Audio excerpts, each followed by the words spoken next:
নমস্কার বন্ধুরা, আজকের রেসিপি কাতলা মাছের মাথা দিয়ে চচ্চড়ি। প্রথমে আমি কাতলা মাছের মাথাটাকে ভালো করে ধুয়ে নুন হলুদ মাখিয়ে ভেজে নিয়েছি। যে ভাজা আমার হয়ে গেছে, তারপরে ওই কড়াই শুকনো তেল দিয়ে শুকনো লঙ্কা জিরে ফোড়ন দিয়ে পেঁয়াজগুলো দিয়ে দিলাম। পেঁয়াজটা কিছুক্ষণ ভাজা হওয়ার পর আমি কুচি করে আলু করে কেটে রেখেছিলাম চৌকো চৌকো, সেই আলুগুলো দিয়ে কিছুক্ষণ ভেজে নিলাম। তারপরে রসুন বাটা, আদা বাটা আর কাঁচা লঙ্কা বাটা দিয়ে আবারও কিছুক্ষণ ভেজে নিলাম। এরপরে আমি হলুদ দিলাম। হলুদ দিয়ে নাড়াচাড়া করার পর কালার হওয়ার জন্য কাশ্মীরি মির্চ দিলাম। তারপর আমি একটু জল দিয়ে দিলাম, কারণ তাহলে মশলাটা লেগে যাবে না। তারপর একটু চিনি আর পরিমাণ মতো নুন দিয়ে আবার মশলাটাকে আমি কষাতে থাকলাম। একটু কষা কষা হয়ে যাওয়ার পর মাথাগুলো আমি ভাজা মাথাগুলো ভেঙে নিয়েছিলাম, সেগুলো দিয়ে দিলাম। দিয়ে আবারও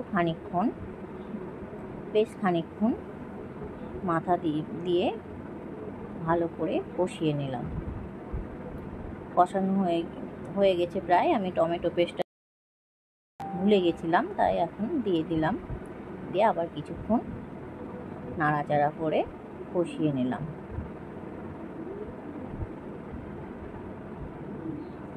মশলা যখন তেল ছেড়ে আসবে মশলায়, তখন আমি ওটার মধ্যে জল দিয়ে দেব।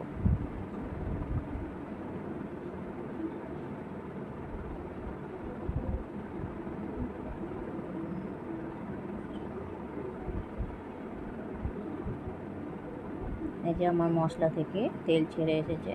এবার আমি জল দিয়ে ভালো করে নাড়াচাড়া করে কিছুক্ষণ আলুটা আর এটা সিদ্ধ হওয়ার জন্য ঢেকে দিলাম। কিছুক্ষণ পর ঢাকাটা খুললে আলুগুলো আমি দেখে নেব সিদ্ধ হয়েছে কি।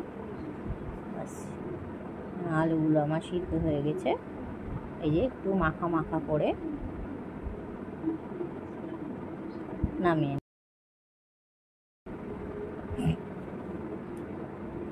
গরম মশলা দিয়ে নামিয়ে নিলাম।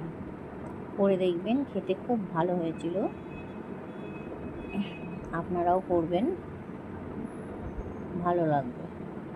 ধন্যবাদ।